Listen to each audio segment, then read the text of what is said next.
Mr. Gibson here.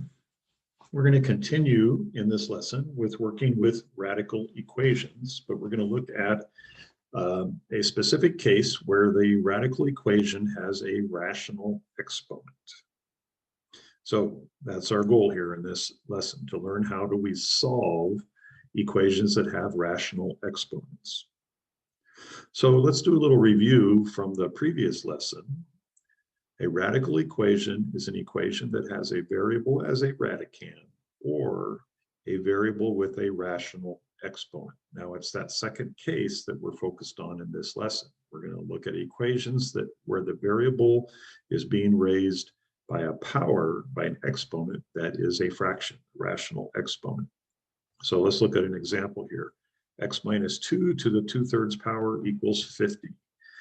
Is this a radical yes, is it a radical equation with a rational exponent? The answer is yes, right? X minus 2 is being raised to the 2/3 power. So that is a valid example. How about this one? 5 to the 1/2 plus x equals 1. Well, it has a rational exponent, 1/2. It has a variable x, but x is not being raised by the 1/2 power. So this is not a radical equation. So take a look at these four, pause it, and see if you can decide which ones are radical equations and which ones are not. All right, A is a radical equation, right? We have 2x minus 1, that whole expression being raised to the 3/2 power. How about B? Yes, that is also right. We have x minus 1 to the 1/4 power. How about C? Well, C is not. Why? Well, we have a rational exponent of 1/2, but it's applied to the 4, not to our variable x. And then D, yes, we have 2x raised to the 1/5 power. All right, now how do we actually solve this type of an equation? Well, the first step is actually the same as we did with radical equations in the previous lesson. We want to isolate, in this case, the rational exponent on one side of the equation. Now, what part of our equation is the rational exponent?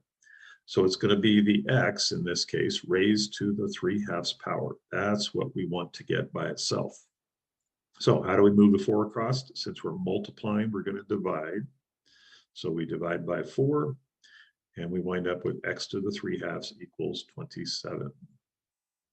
Now what do? Right? We don't have x by itself, but it's got this exponent to it. So here's our key strategy.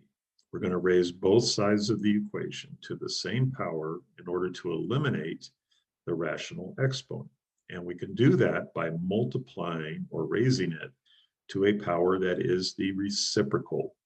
So in this case, right, we want to raise it by a power that's the reciprocal of 3/2. So what's the reciprocal of 3/2? 2/3. Okay, so what does that look like? Here's what it looks like, right? We just put parentheses around both sides of the equations, and we raise the whole thing on both sides by 2/3, the reciprocal. Right? That's where the 2/3 comes from. So it's the reciprocal. So now what happens? Well, we have to think about using our property of exponents, right? What do we do when we raise one power by another? So on the left-hand side of the equation, right, we have x to the 3/2 raised to the 2/3. So if you remember your properties of exponents, we multiply those exponents together. So on the left-hand side, we're going to have 3/2 times its reciprocal, 2/3. Now what happens there? Well, they're all going to cancel out, right? The 2's divide out, the 3's divide out, and we're just left with 1. So x to the 1st power is just x, which is what we want, right? We're trying to solve for x. Now, what did I do on the right-hand side?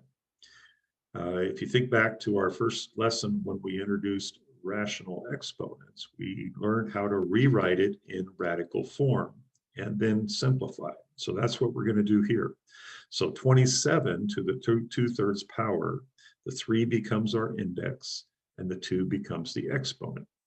Now, I kind of can remember that 27 is a perfect cube, so I'm going to put that inside the parentheses, and then raise the result of that to the second power. The other way would be to raise 27 to the second power, but that gets me really big numbers that are hard to work with. So what is the cube root of 27? Well, it's a perfect cube, right? It's 3. So we just have x on the left. We now have 3 to the second power on the right, which is easy. X equals 9. All right, so there's an example, but the key is step 2 here. We raise both sides of the equation to a same power that eliminates the rational exponent. And that means we need to find the reciprocal of what our rational exponent is. All right, here's another one. X to the 1/2 plus 9 equals 0. So same first step, we want to isolate the rational exponent. So the x to the 1/2 we need to get by itself. How do we do that? Easy, right? We're going to subtract 9 from both sides. Okay, so here's our equation. How do we get rid of the rational exponent? We're going to raise both sides by the reciprocal. Now, what is the reciprocal of 1/2? Right? 1 over 2, the reciprocal would be 2 over 1. So we're going to simplify the same way we did before in the previous problem, right? Use our properties of exponents. 1/2 times 2 over 1 is going to give us 1, right? Anytime you multiply a fraction by its reciprocal, you're always going to get 1. Now on the right-hand side, 2 over 1 is really just 2. So we're going to square -9. And -9 squared gives us 81. All right, let's look at a couple more. 3x to the 3/2 equals 24. So again, how do we isolate the rational exponent? So we want to get just the x to the 3/2 power by itself. So how do we move the 3 to the other side? We're going to divide. So now we have x to the 3/2 equals 8. Now, this is again where we're going to raise both sides by the reciprocal power. So what's the reciprocal of 3 over 2? It is 2 over 3. So on the left-hand side, again, property of exponents says that all simplifies to just x to the first power, or x. And the 8 to the 2/3 power, right, we're going to rewrite in radical form. What is the cube root of 8? The 3 becomes our index, raised to the second power. So we simplify our exponent on the left, and the cube root of 8 is 2. So now we take 2 and square it, and we get our final answer, 4. All right, one more example here. 6x minus 5 to the 1/3 power plus 3 equals -2. All right, getting a little bit more complicated here, but same first step. Now, the rational exponent in this case, right, is everything that's being raised to the 1/3 power. So that includes, right, the 6x minus 5, right? So that's what we want to isolate, which means we need to move the positive 3 to the other side by subtracting 3. Now we're ready to raise both sides of the equation by the reciprocal power. So if 1/3 is our rational exponent, we want to raise both sides to the 3 over 1, or third power. So here's what that looks like. And then what happens on the left? The 1/3 and the 3 over 1, when we multiply those together, they simplify and just leave us with 6x minus 5.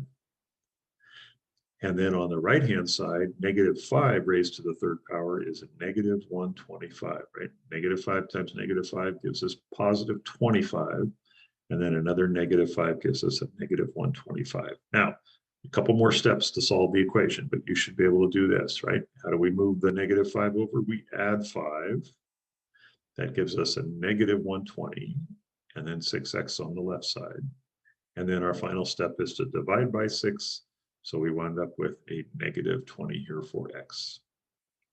All right, so that's it. How do we solve a radical equation that has rational exponents? We raise both sides by a power that is the reciprocal, right, of the initial rational exponent. And when we multiply a fraction by its reciprocal, we always get 1. All right, that's it for the lesson. Not very long today. There's a homework assignment that goes with this, so go ahead and work on those and submit those.